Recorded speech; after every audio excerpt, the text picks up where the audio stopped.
ब्रज की धरती पर होली का त्योहार आया था और वृंदावन की गलियों में उत्साह की लहर दौड़ रही थी। रंगों का यह त्योहार न सिर्फ ब्रजवासियों के लिए बल्कि राधा और कृष्ण के लिए भी बहुत खास था।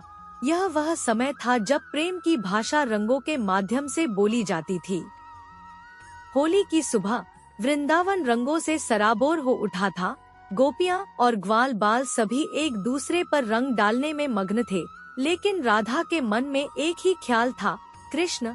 उनकी आंखें बस कृष्ण की एक झलक पाने के लिए तरस रही थी। कृष्ण भी राधा के बिना होली मनाने की कल्पना नहीं कर सकते थे। उन्होंने राधा के लिए एक विशेष रंग तैयार किया था, जो उन्होंने अपने प्रेम के प्रतीक के रूप में चुना था, गहरा नीला, जो कृष्ण के दिव्य रूप का प्रतिबिंब था। राधा अपनी सखियों के साथ यमुना के किनारे पहुंची, जहां कृष्ण और उनके सखा पहले से ही रंगों की मस्ती में डूबे हुए थे। कृष्ण की नजर जैसे ही राधा पर पड़ी, उनके होठों पर एक चंचल मुस्कान खिल उठी। राधा ने भी कृष्ण को देखा और उनके चेहरे पर एक मासूम शरारत थी। वह जानती थी कि कृष्ण कुछ अलग ही प्लान कर रहे हैं। उनकी आंखों में वही पुराना नटखटपन था जो राधा के दिल को छू जाता था।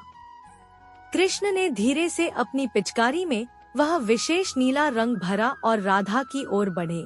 राधा ने भी अपने हाथों में रंग लिया और दोनों के बीच एक मधुर रंगों की जंग शुरू हो गई।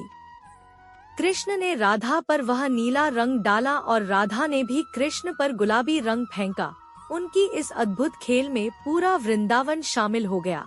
हर तरफ बस खुशियाँ और प्यार का माहौल था।